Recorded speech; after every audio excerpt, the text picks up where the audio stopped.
Hello, everybody.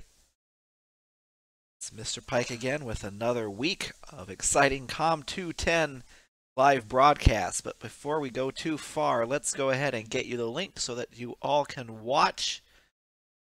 We should be live. I'm looking around here for the handy dandy link. Oh, I'm going to have to do this the old-fashioned way again. Every video it starts out this way, doesn't it? Oh, well. What are you going to do? Oh, I'm going to have to... Dreamception. All right, let's make sure that these are different. Yep, they are. So as you can see, I'll post the announcement and then I'll talk about it. How about that? um, so today we are going over really just how to see, we're going to look at an example of an informative speech, and I'm going to kind of I'm going to take notes on it and tell you how I would grade it. So before you get started, if you want to stay ahead of the curve, you want to open your workbook and actually turn to the page. And again, because we're all kind of using different editions of the workbook, it's going to be on a different page for everybody. But if you look at the table of contents, you're looking for the Instructor's Evaluation Form Informative Speech. That is the rubric I will use to grade you. That is the rubric I'll use tonight to kind of structure my comments about this informative speech example. So that is what's going on with that. So go ahead and while I'm rambling along here, go ahead and turn to that. Remember, it's the Instructor's Informative Speech Evaluation grade sheet. And that should help you. That'll help you do it. Before we get into that, I would want to say that as you can see, there's I think I counted it up at some point. Now I forget, but there's like 21 to 25 separate bullet points there. I can't give feedback literally for each bullet point. And I know that the intro speech is basically completion grade. Did you do the speech? If the answer is yes, then I gave you basically full credit for it. This one's going to be a little more intense, though. I'm actually going to have to look at some of these things and evaluate your speech in a more reflective and intense way. But what I'm rambling about here is that I will only really write a couple lines of comment per area, like maybe a couple lines for your intro, a couple lines for your body. I might not even write anything for your transitions, depending on whether or not you have any, and we'll talk about some of that tonight. Maybe I'll write a couple lines about your conclusion. And then the whole thing, the whole evaluation probably amounts to, it's a good page of writing, maybe 250 words on my part. But it's not all inclusive of every single, I'm not going to write a line for every single bullet point. Now, if you want more feedback than what I give you, definitely send me an email, ask specific questions about your performance, or ask for specific advice, and I'd be happy to look over your video again and give you like a really, really specific game plan on how to improve.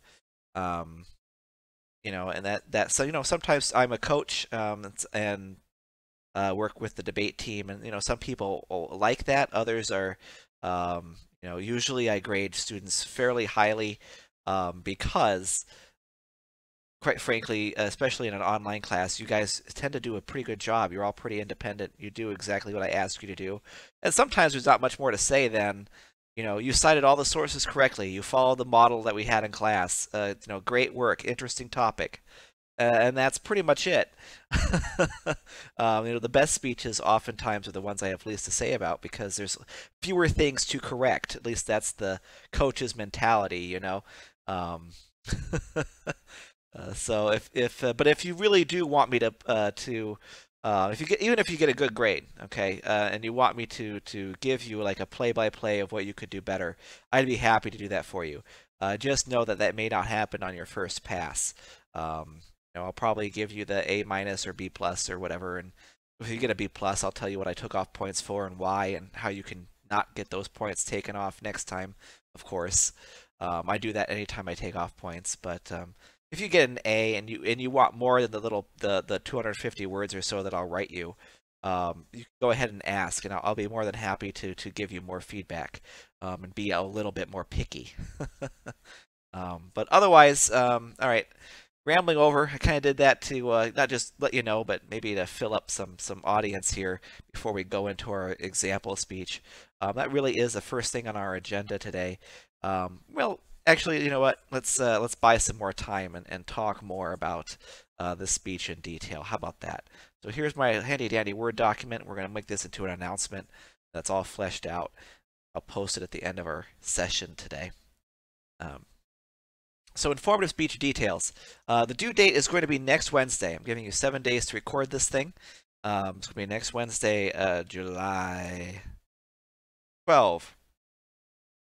Yes, July 12. 7 plus 5 is 12. By 11:59 p.m. Okay, and that's Eastern time. Someone asked me what time zone the course is in, and that's a pretty good question. I always, fourth time teaching an online course, a lot of our demographics, student demographics, are still students who, maybe they prefer the online environment, but they're still in Indiana, or Ohio or something like that. We don't have a lot of truly disparate students that, unless you're an international student taking it overseas, in which case you've probably already introduced yourself to me. But this is Eastern Daylight Time, so that's GMT. Gosh, in the summer, maybe I shouldn't do that. It's British time. I think it's UTC -4 in the summer because we're an hour ahead. GMT, or Greenwich Daylight Time, I guess that's GDT. I'm looking at a chart here off screen here. -5. Okay, so that's the time zone we're in. Hopefully your Blackboard updates things in a local time format so you can kind of see when things are happening. Anyway, its expected length for this speech is 3 to 5 minutes. All right, I'm not expecting necessarily a whole lot. And this is going to be a departure a little bit from the rubric. I believe the rubric wants you to have a slightly longer speech. I think it was like 4 to 6 minutes, I believe. This is still 3 to 5. All of our speeches will be within the 3 to 5 to the last speech will be 8 minutes. But these are short speeches. They're not like a 20-minute presentation. Sources to cite. I would like for you to try to cite 2 sources. And by that I mean 2 things that are not yourself or personal experience. Okay. I am not saying that to belittle your personal experience, and I don't want you to think that I think that you're a bunch of dullards that don't have intelligent things to say about whatever topic you've chosen. Again, I kind of mentioned this last week, is that a true expert will defer to others that have a similar opinion, or they'll use information gathered by others to support their own opinion. And so this is kind of, even though these speech topics are fun and lighthearted, or maybe they're serious, some of you have some serious things to say, and that's great too. But even though this is like a short speech, I wanted to get you in the habit of thinking more like a real expert, someone who will use consensus, things that are people that agree with you, in order to bolster your own ideas, or maybe find information that was gathered from another perspective, in other words, from another person or another publication, to support conclusions that you have. Because that's what a real expert does. A real expert doesn't say, I know everything that I need to know. You would want to seek out, I know everything I need to know because I asked 20 other people their opinion, and they all told me the same thing that I say. Then you can probably say, I actually know this to be true. But nothing extensive like that for this one. Just 2 sources besides yourself. Okay? Now here's how you decide a source verbally. So this is a common question, and it's a great question, and it's actually a pretty simple process. For those of you who are familiar with MLA or APA, you know how complicated source citations can be.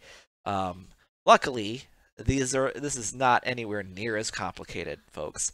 It's really great. So the basic format is this. If I were just to write down what it is that you would have some kind of signal word. Boy, wake up, fingers. Probably shouldn't have held so many firecrackers in my hands yesterday. Signal word, which is a word that lets people know that you are about to cite something. So a good example might be um, according to. Okay, I guess that's technically a phrase. But according to, and then your next part would be the author.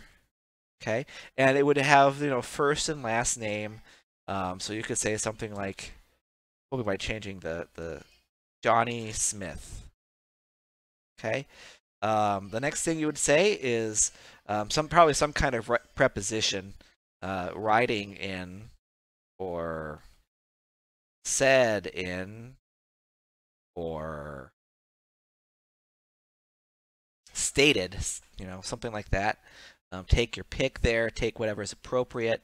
Again, you can use videos. There's no reason why you can't. You can use TV programs. You can use interviews. You can use books. You can use magazines. But the next thing that's coming up here is a publication. All right. That's when I goofed up my punctuation here. I'm trying to make everything look a little separate here. So you have a signal word according to, you have the author's name, and again, first, last, Johnny Smith, and then you would say something like writing in, or said on, or stated in. The publication, so maybe let's just say it's Time Magazine, and then the last part you would need is another preposition, probably like on, or maybe during. It depends. Again, the grammar here, it depends on grammar and what's going on. So if it's an interview, you might say it's during for this one. No, it's not. During a televised interview. Recorded on, or not necessarily recorded, during a televised interview, broadcast on July 4th. And then the last thing here, how you cite a source, is you would have the quote from your source. Okay, so let's actually unpack all of this stuff here so that you can kind of see what I'm trying to get you to do. You start with a signal word, so you would be according to, would be what you would, these are the things that you would actually say. Then you'd have the author, Johnny Smith, and then you would have you would have some kind of, verb to show what this person did. So let's say said in Time Magazine. So he said in a Time Magazine televised interview, which is going to be very interesting because I don't think Time Magazine does that. You broadcast on the date. Next part here is date. Broadcast on July 4th. Okay. Now, of course, if it turns out that it was July 4th like last year, then you would say July 4th. So first we would July 4th, 2016. Okay. If there's no year there, you kind of assume it's the present year. That's kind of what I was driving at there, but that's all you need. Now, some of the things you might be citing might be like websites that maybe don't have a date. I'm kind of getting that don't have a date, and you can use a variety of things for that. So you can use the date copywritten.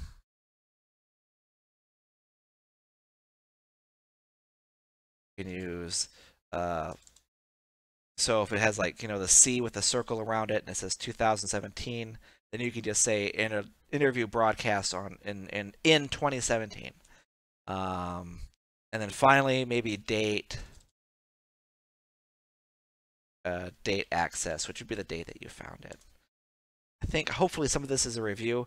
It seems like it to me all the time. I sometimes get a little jumbled up because I do these live broadcasts and they're all fairly similar to me because I'm doing the same course at different times.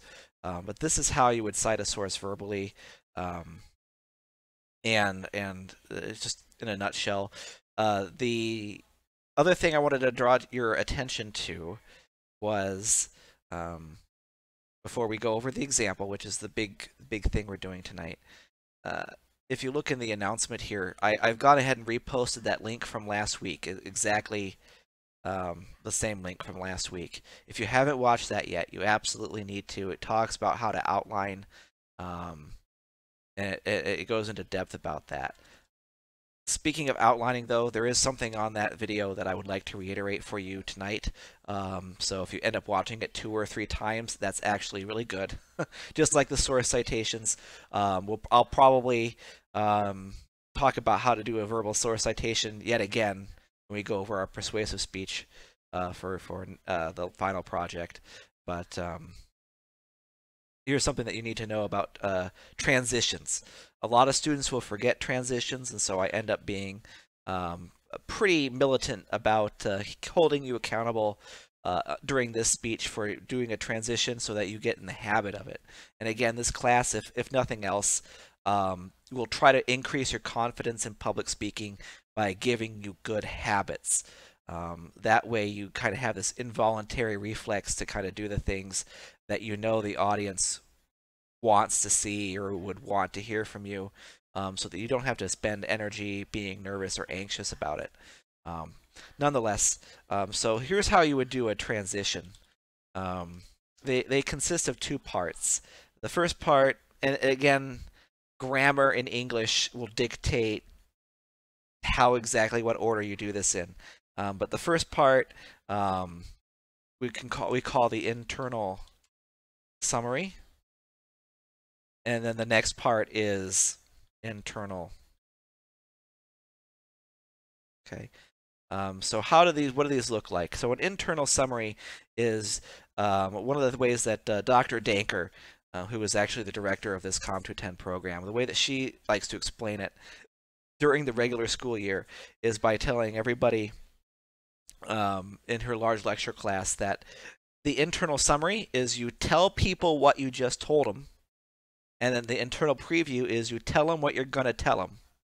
And so together, she says, you tell them what you told them, then you tell them what you're going to tell them. All right, that's how you do a proper transition. So just making up 2 main points here. Let's say that Johnny Smith, and we are, let's say the speech about Johnny Smith is about, for some reason I got the word Johnny stuck in my brain, so we're going to say it's Johnny Appleseed. So one of the main points about Johnny Appleseed was where he was born, which was Fort Wayne, Indiana, by the way. And the next main point might be about his amazing travel throughout the North American continent seeding apple trees, which is the part of the myth. Nonetheless, that's more mythical than fact. However, we can go ahead and say, now the internal summary would be something like this. Now that I've talked about, what's your first main point? Well, in this example, it's Johnny Appleseed's birthplace. I would now like to talk about his mythical journey across the continent. Okay, and that's your transition. Now, there's a couple other things that you can do, and I guess it really takes a form of one thing. But you need to have what we call a signpost as well. So this right here is actually, I'll put it in parentheses so that it looks kind of uniform. These words, the signpost words, tell the audience that you're moving on to a new idea. So now is actually a decent signpost. You can also use other signposts like, here we'll just make a signpost list real quick. Now, next, also, in addition to, first, second, third, lastly, finally.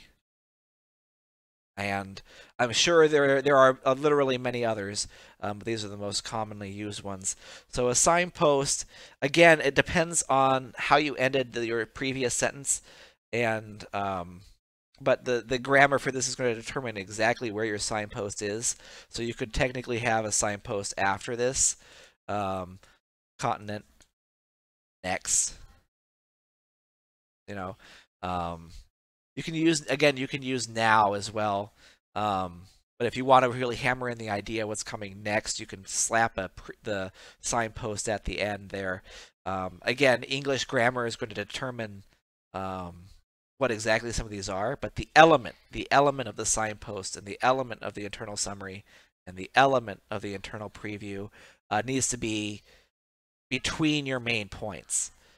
So, on the outline, again, my outline video does such a better job of explaining this because it's in the flow of things. But so your main point one, Johnny Appleseed, born Fort Wayne, Anna, and then your main point two was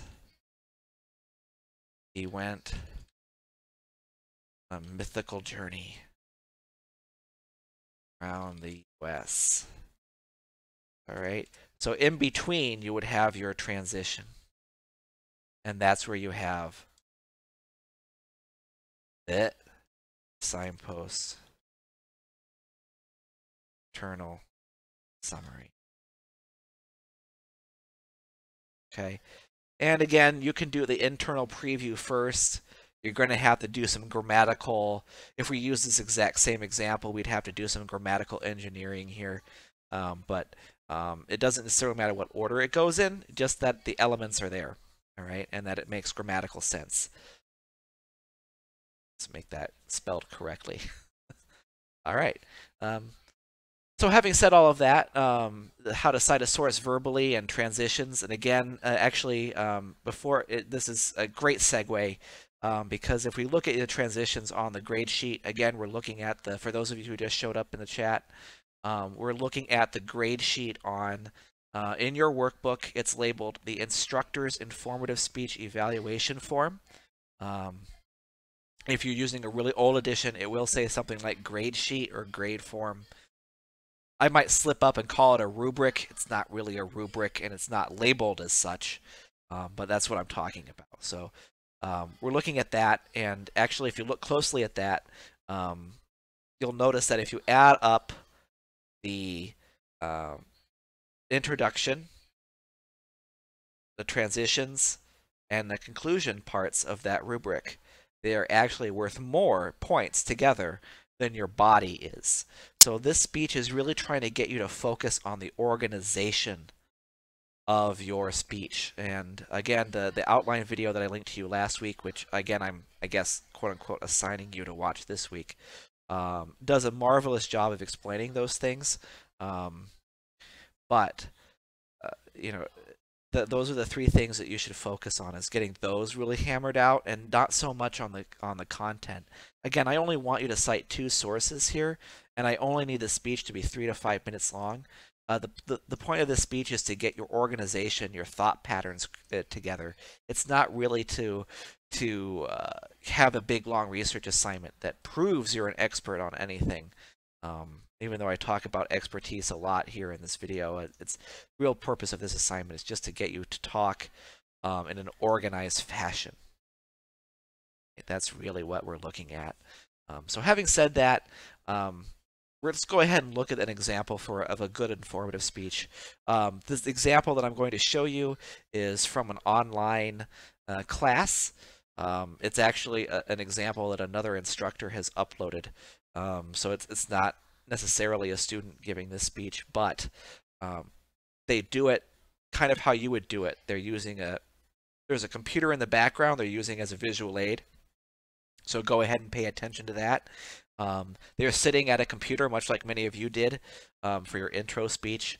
That's the kind of speaking style that you're going to need for this class. I do commend a lot of you for standing, though. It was a noted difference that between first summer session and this one, A lot of you did try to stand, and that's great. I don't have a preference necessarily for which one you do. Um, and I'll be honest with you, in my public speaking experiences as a professional, I've probably sat down more times than I've stood up.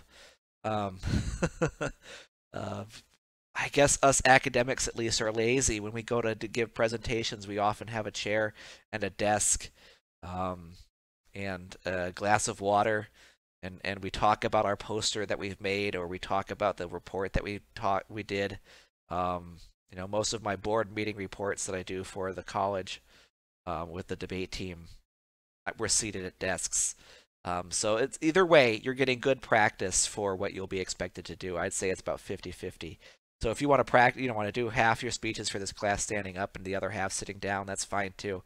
But anyway, this person's going to be seated, which is usually how I see speeches done in an online format. So it's a very analogous situation to what I'm asking you to do. And I do think that the student does a good job. I'm not going to go over the feedback I have for the student right now, but I want you to see the video before so you know what I'm talking about. But the thing I really want is, pay attention to what's coming up here. It's pretty much what I would like for you to do, pretty much what I expect. It's not a 100% um, a speech, but it's pretty close. So go ahead and let's take a look at it. The speech is about 5 minutes long, so I'll let you get to it. I'm going to blank out the thing here because I don't want you to see the other instructor's information here. I hit the wrong button. I'm going to go ahead. It's going to go black. Don't worry. Everything's fine. I hope you can hear me. Blah, blah, blah, blah, blah, blah, blah, blah. Just changing screens, censoring student information, that kind of thing. Okay, I think we're here. Let's go ahead and add the screen back. Ooh, slightly different from the last time I did it. All right, here we are. We're back. All right, so I'm going to go ahead and start the speech. I'll put my mic on mute, and I'll let you watch it. Again, it's only 5 minutes. So let's go ahead and take a look at your workbook rubric. Let's see, I messed it up. Your workbook evaluation form grade sheet thing, and take notes on what you think the student did well on, what they might improve. But just know this is the kind of speech that I kind of expect you to do. So here we go. Kim is a vivacious 17-year-old girl who is going to Paris for the first time with her best friend Amanda. The excitement that these two feel is absolutely contagious, and they have only one plan: have fun. Upon arriving at Paris, they meet a very handsome Parisian man who introduces himself as Philippe.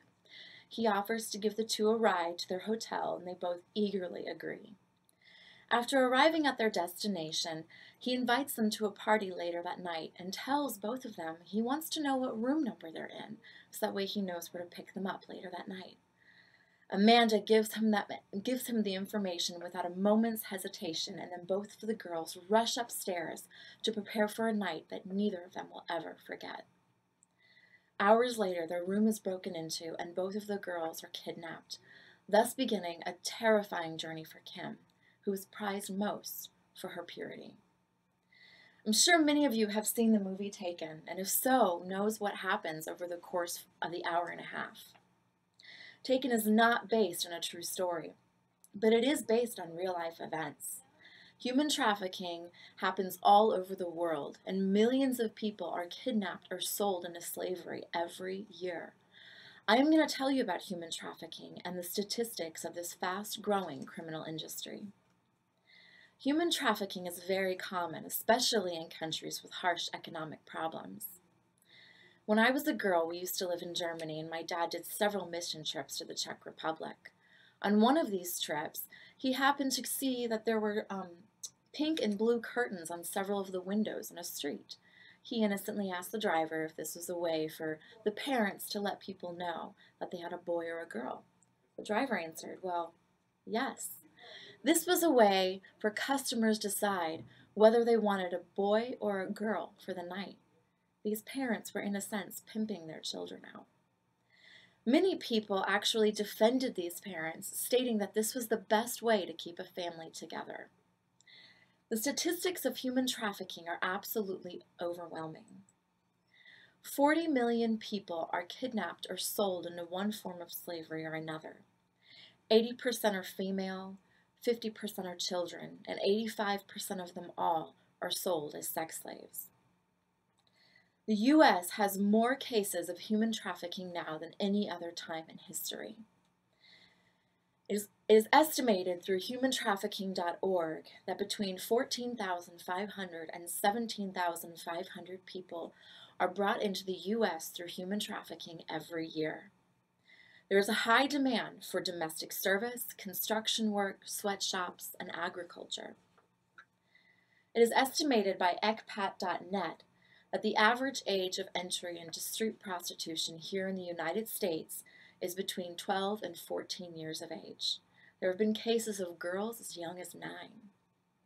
Many of these girls find themselves in this situation only after running away from home and putting their trust in someone who then manipulates them into selling their body as a way to pay back all the love and devotion this person has poured over them.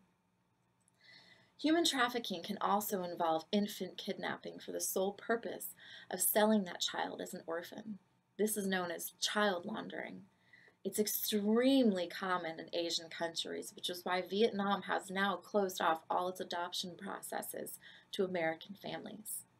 American families are their highest consumers, which then causes many of these people to kidnap infants to get the money that they would if these children weren't orphans.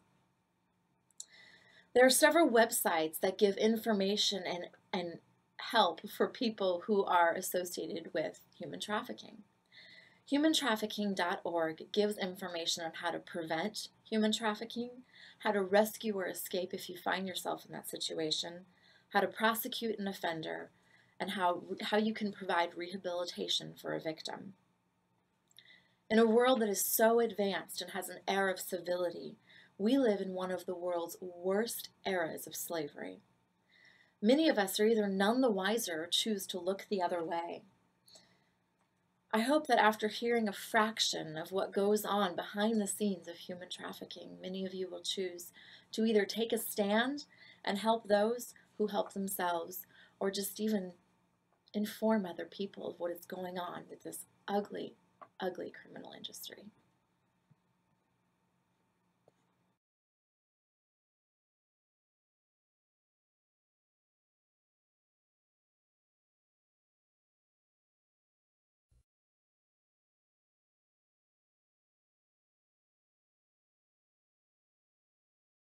Let's not watch that one.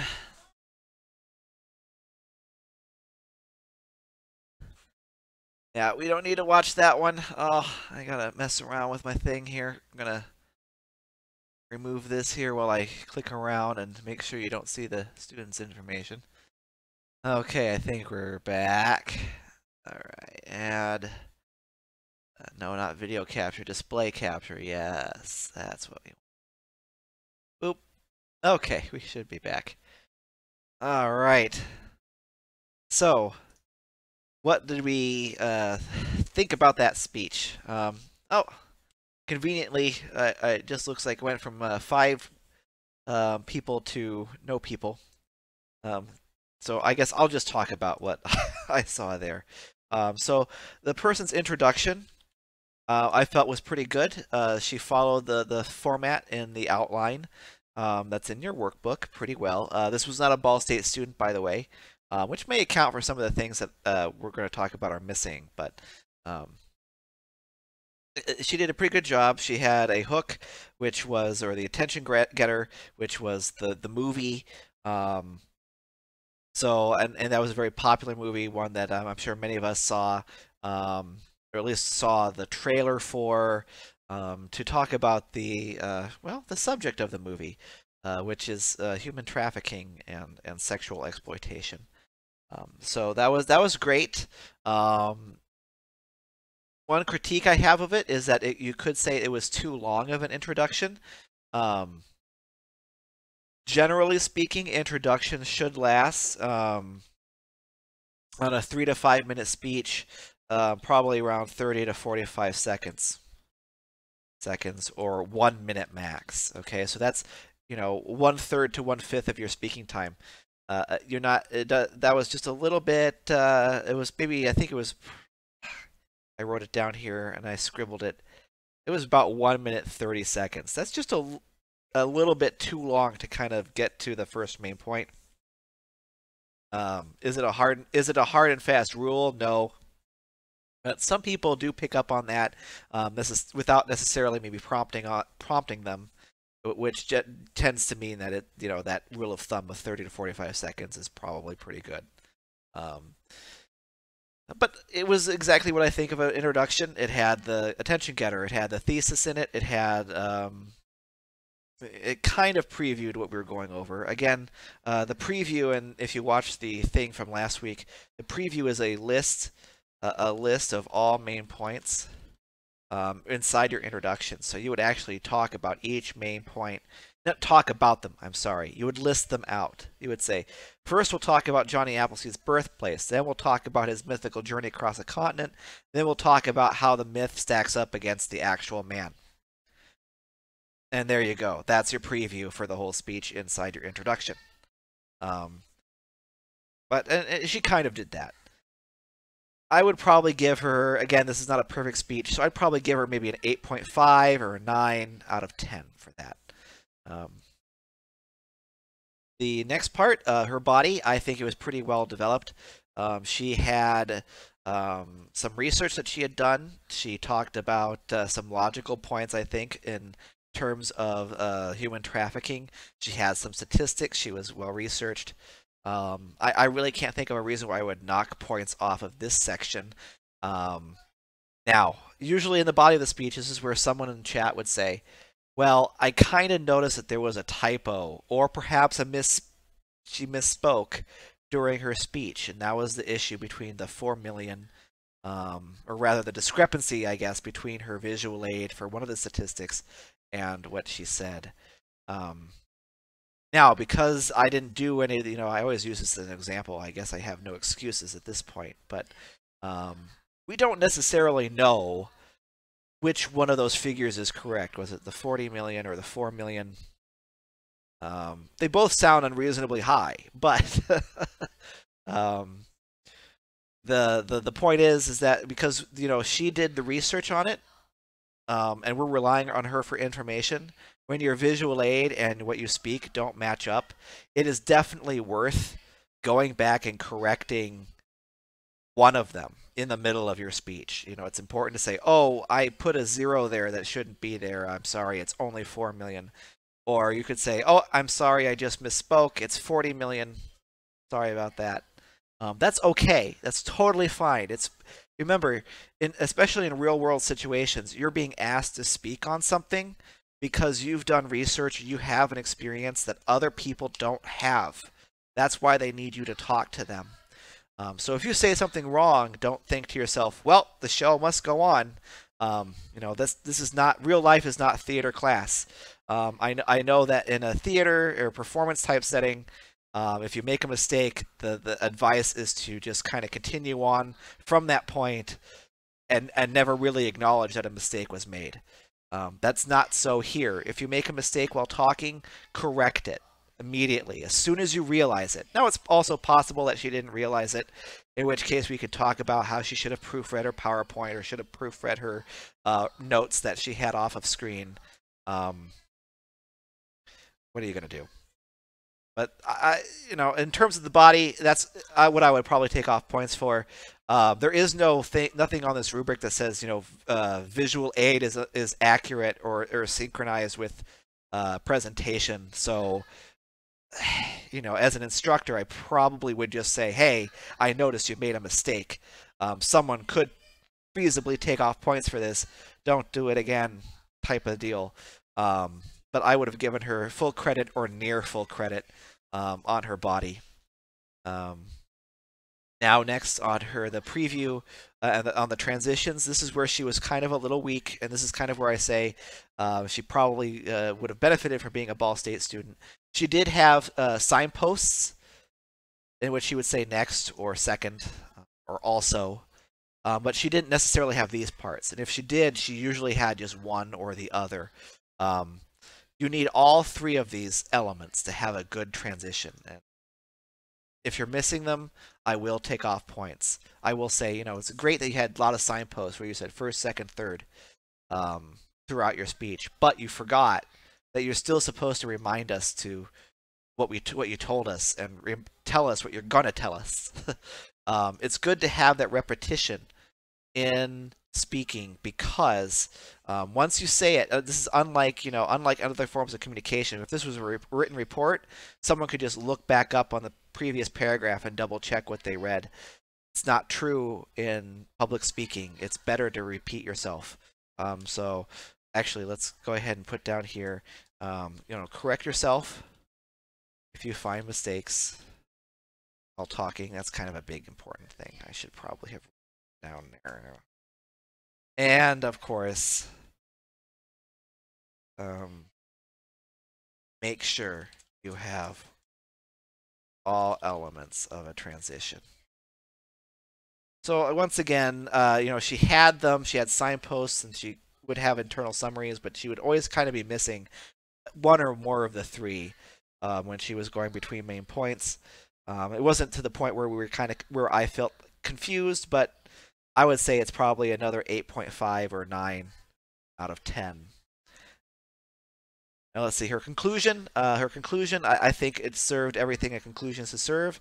She had a review of her main points, and she did kind of give us a sense of finality, and that's basically what a conclusion does. So I would have given her full points or near full points there. Now her delivery. Some people don't like that. Again, I don't want to rant over things, but some people don't like that she sat. Some people would think that she could stand. One thing that people usually mention here, though, besides that, we've already talked about that part, is her visual aid, in addition to having that error on it. When she wasn't referring to it, it had a very particular picture of clouds in the background, and so people were kind of like, well, why clouds? I was kind of looking at that speech and wondering why clouds. And this is what we were kind of talking about last week with sources of noise. She put something on her slide that created a source of noise. Her visual aid itself was a source of noise because she had this rather unexplained and somewhat illogical choice for an idle slide picture. In terms of slide visual aid design, which we'll read about next week, actually.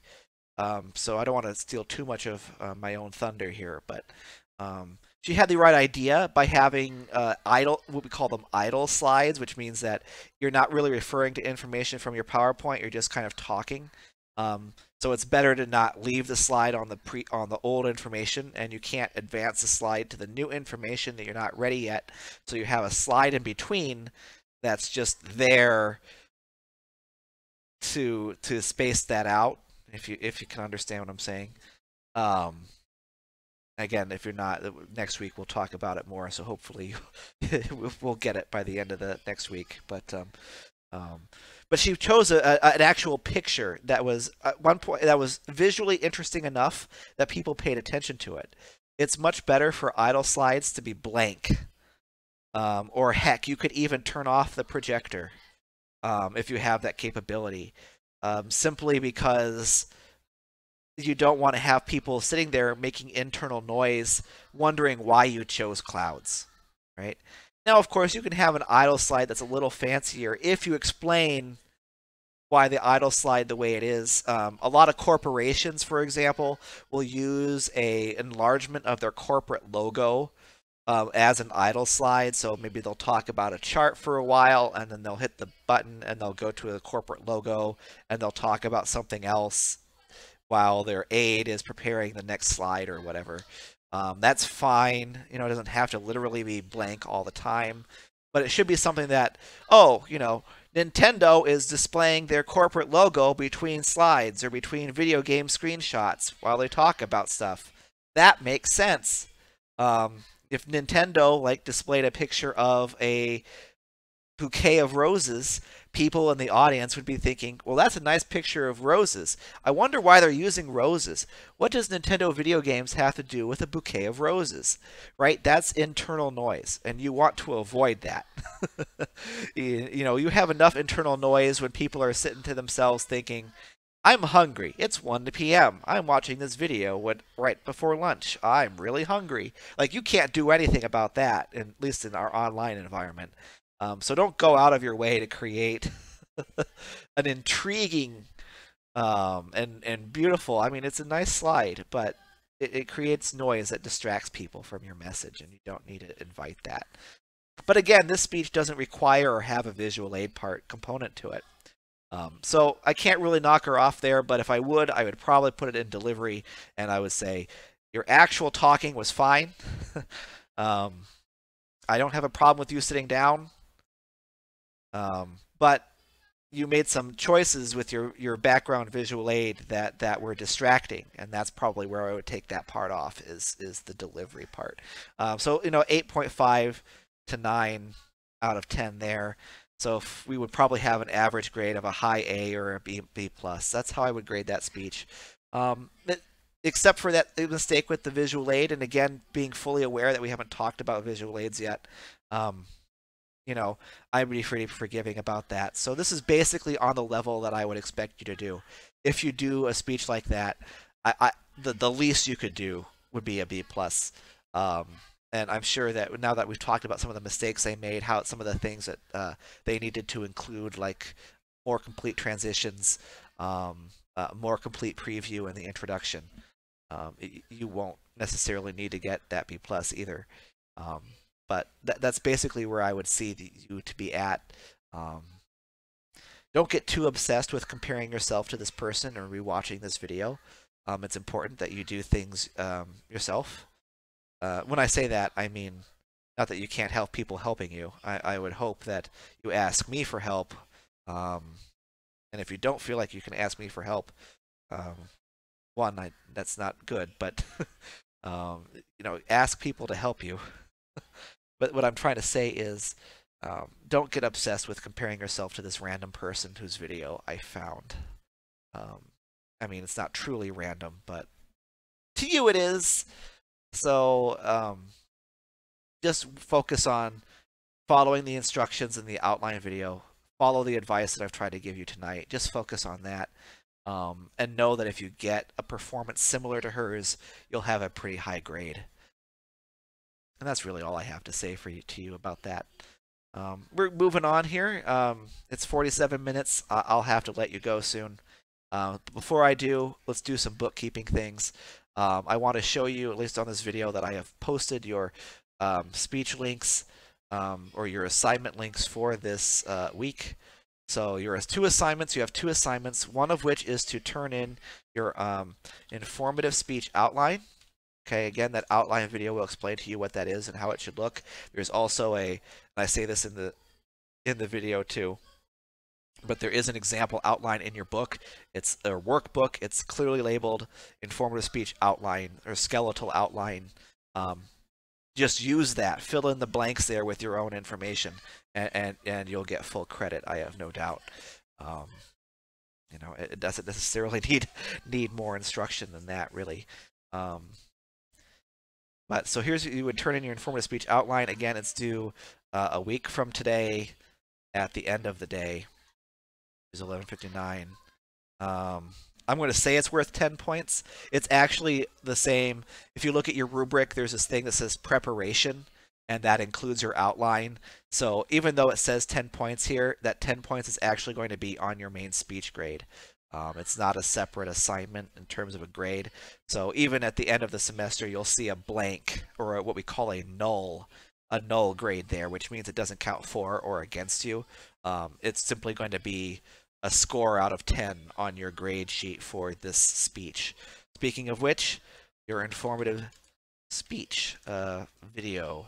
Again, just like last time, you have your choice of uploading it as a file, or you could just give me the link to a YouTube video and I can watch it on YouTube. Either way. Now this is worth 100 points. Yeah. It's slightly higher than your intro speech. It's twice as high. The persuasive speech is also worth 100 points, so that they're kind of equal. The reasoning behind that is to keep the proportion I talked about on the syllabus, unless I made a mathematical error, which is possible. The syllabus is correct, though. I won't weight it more than that. Um, anyway, so you have these two assignments. They're both due next week, 7 days from now at midnight. Or rather, I guess I should say 11:59 p.m. To try to clear up that confusion. So they're here. They're under course content. You can turn them in at any time. This week you need to upload either a text file, like a .text, or a .pdf, or a .doc, like from Word. Any of those would work. Here, just like last week, you would do a video file or a link to a YouTube upload. All right. That's all I had to talk about tonight. Thank you so much, and I appreciate you continuing to email me with questions. I think I'm all caught up. I checked my email maybe an hour ago around 7:30. I was a little bit late on the getting started tonight. I started the broadcast at 7:45. You could probably see that because I used display capture. You probably saw my clock going. So I should be all caught up up until this point. So if I did not reply to a question you had before July 5th, 7:30 p.m., you may want to send me an email again because I don't know, maybe the universe ate it or something. But thank you so much. Again, keep asking questions if you have them. These are your only two assignments for this week. So, depending on how you feel about technology and how you feel about your informative speech, this is either an intense or relaxing week. If it's an intense week, I want you to devote your time to this. If it's a relaxing week for you, catch up on your other work, or start thinking about, or better yet, because I think my class is most important. Think about what you want to do for your persuasive speaking assignment. It can be a similar topic or the same topic, but what you want to convince your audience of for next week. Okay, but you don't have to do that quite yet. Focus on these two things. Have a great evening.